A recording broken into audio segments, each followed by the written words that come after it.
વાવ-થરાદ જિલ્લામાં સ્થાનિક સ્વરાજ્યની ચૂંટણીઓ શાંતિપૂર્વક થાય તેને લઈને પોલીસ વડાએ પોલીસ અધિકારીઓ સાથે બેઠક યોજી. વાવ-થરાદ પોલીસ દ્વારા ફ્લેગ માર્ચ, ફૂટ પેટ્રોલિંગ અને ડ્રોન સર્વેલન્સ તેમજ શાંતિ સમિતિની મિટિંગોનું આયોજન કરાયું.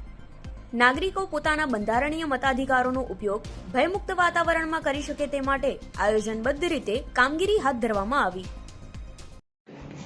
ગુજરાત રાજ્ય ચૂંટણી આયોગ દ્વારા રાજ્યમાં જિલ્લા પંચાયત, તાલુકા પંચાયત, મહાનગરપાલિકા અને નગરપાલિકાની સામાન્ય અને પેટા ચૂંટણીની જાહેરાત કરવામાં આવી છે.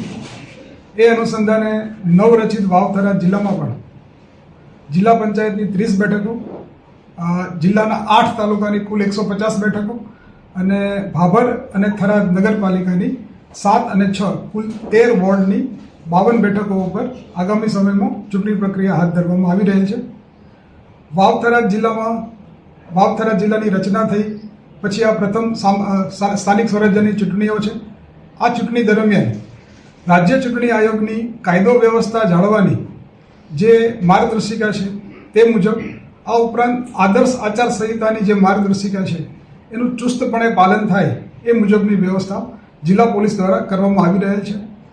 પ્રથમ તબક્કામાં જિલ્લા ચૂંટણી અધિકારી દ્વારા જિલ્લા પંચાયત, તાલુકા પંચાયત અને નગરપાલિકાના જે મતદાન કેન્દ્રો અને મતદાન મથકો નક્કી કરવામાં આવેલ છે એ મુજબ હાલ પૂરતા આ જિલ્લામાં કુલ 469 મતદાન કેન્દ્રો અને 864 જેટલા મતદાન મથકો એ નક્કી કરવામાં આવેલ છે.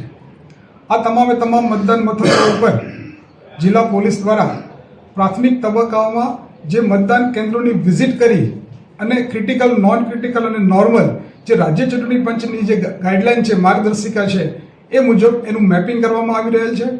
અને ખાસ કરીને જિલ્લાના એવા વલ્નરેબલ વિસ્તારો કે જ્યાં ભૂતકાળમાં ચૂંટણીલક્ષી બનાવો બનેલા છે, આ વિસ્તારોમાં તમામ નાગરિકો જે છે એ ભયમુક્ત વાતાવરણમાં પોતાના મતાધિકારનો ઉપયોગ કરી શકે અને સમગ્ર ચૂંટણી પ્રક્રિયા જે છે એ શાંતિપૂર્ણ માહોલમાં પૂર્ણ થાય એ માટે જિલ્લા પોલીસ દ્વારા કોન્ફિડન્સ બિલ્ડિંગ મેજર લેવામાં આવી રહ્યા છે.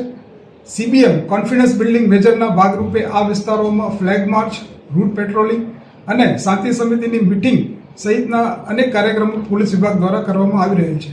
આ ઉપરાંત જે રાજ્ય ચૂંટણી આયોગની જે માર્ગદર્શિકા છે અને જિલ્લા ચૂંટણી અધિકારી દ્વારા જે જાહેરનામા બહાર પાડવામાં આવેલા છે એ અનુસંધાને જિલ્લામાં જેટલા હથિયાર પરવાનેદારો છે તમામે તમામ હથિયાર પરવાનેદારોના હથિયાર જમા લેવાની કાર્યવાહી પૂર્ણ કરવામાં આવે છે.